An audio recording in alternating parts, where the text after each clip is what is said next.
আসসালামু আলাইকুম। আমি সুমাইয়া শম্পা। ফিরে আসলাম আপনাদের মাঝে আরও একটি নতুন রেসিপি নিয়ে। আজকের রেসিপি রুটি দিয়ে কিভাবে খুব সহজে পিৎজা তৈরি করা যায়। অনেক সময় দেখা যায় বাসায় এক্সট্রা রুটি থেকে যায়।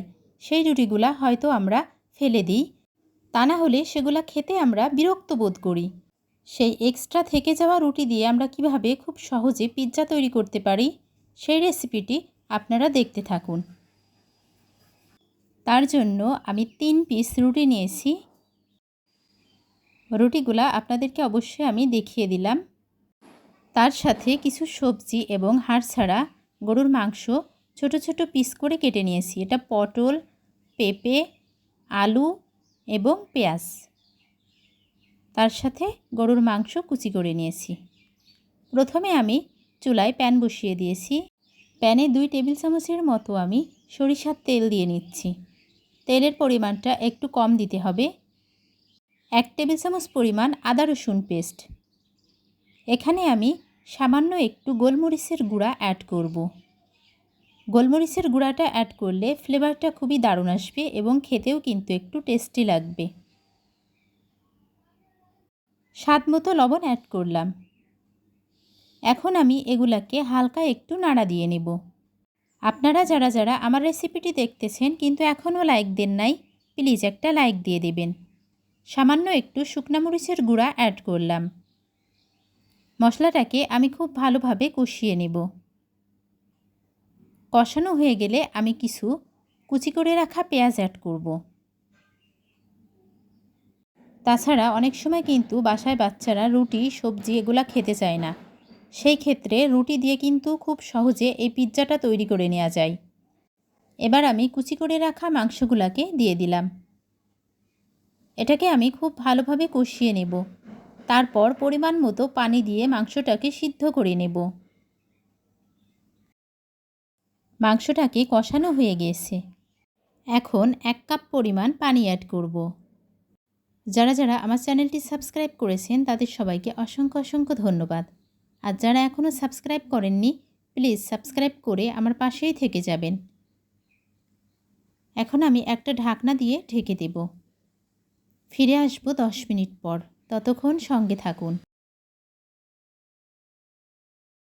ফিরে আসলাম 10 মিনিট পর। কষানো মাংসের মধ্যে এখন আমি কেটে রাখা আলু, পেঁপে এবং পটলগুলাকে দিয়ে নিলাম। এটাকেও আমি খুব ভালোভাবে কষিয়ে নেব। 1 চা চামচ পরিমাণ চাট মশলা অ্যাড করলাম। এটাকে আমি খুব ভালো করে কষিয়ে তারপর সিদ্ধ হওয়া পরিমাণ পানি অ্যাড করব। আমি অবশ্যই পিৎজাটা ওভেনে বেক করব। আপনারা চাইলে চুলাতেও করতে পারেন। সবজিগুলোকেও মাংসের সাথে আবারও আমি কষিয়ে নিলাম। এখন আমি আবারও 1 কাপ পরিমাণ পানি দিয়ে নিলাম। এটাকে আমি হালকাভাবে নাড়া দিয়ে তারপর ঢাকনা দিয়ে ঢেকে দেব। ফিরে আসবো আবারও 10 মিনিট পর। ততক্ষণ আপনারা সঙ্গে থাকুন। আবারও 10 মিনিট পরে ফিরে আসলাম।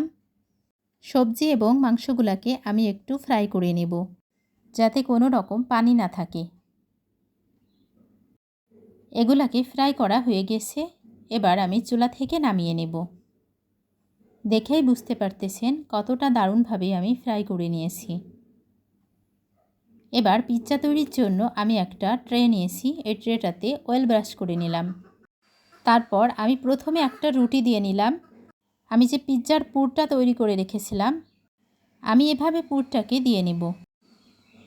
তারপর একটু সস দিয়ে নেব। আপনারা চাইলে সসটাকে কম বেশি করে নিতে পারেন। 1 চা চামচ পরিমাণ আমি ডিম দিয়ে নেব। ডিমটাকে আমি একটু ফেটিয়ে রেখেছিলাম। প্রত্যেকটা পার্ট আমি একই রকমভাবে তৈরি করে নেব। অবশ্যই আপনাদেরকে আমি দেখিয়ে দেব আমি কিভাবে আজকের এই পিৎজাটা তৈরি করব। যেসব বাচ্চারা রুটি এবং সবজি খেতে পছন্দ করে না, তারা কিন্তু অনায়াসে এই পিৎজাটা খেয়ে নেবে। তারা কোনোভাবেই বুঝতে পারবে না যে আসলে রুটি দিয়ে এই পিৎজাটা তৈরি করা হয়েছে। আমি ঠিক একই রকমভাবে প্রত্যেকটা রুটি সেট করে নেব। আমার এই পিৎজা রেসিপিটি আপনারা কিন্তু একেবারে স্কিপ করবেন না, তাহলে আপনাদের বুঝতে অসুবিধা হবে। স্টেপ বাই স্টেপ আমার এই রেসিপিটি আপনারা দেখে নেবেন। তাহলেই কিন্তু খুবই সহজে রুটি দিয়ে এই পিৎজাটা তৈরি করে নিতে পারবেন।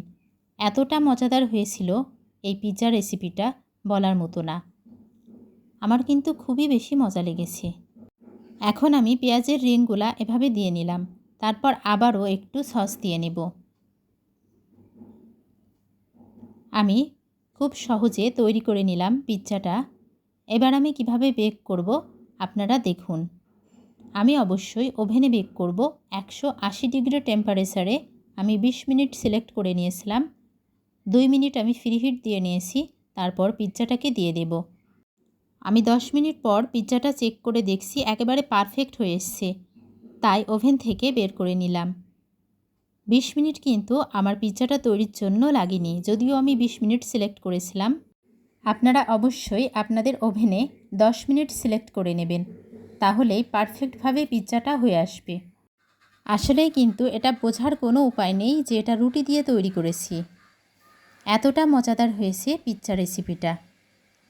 আপনারা অবশ্যই বাসায় একবার হলেও ট্রাই করে দেখুন। যারা যারা প্রথম থেকে শেষ পর্যন্ত আমার ভিডিওর সঙ্গে জুড়েছিলেন তাদের সবাইকে অসংখ্য অসংখ্য ধন্যবাদ। ভালো থাকবেন সবাই। আসসালামু আলাইকুম। ফিরে আসবো আপনাদের মাঝে আরও কোনো নতুন রেসিপি নিয়ে। আল্লাহ হাফেজ।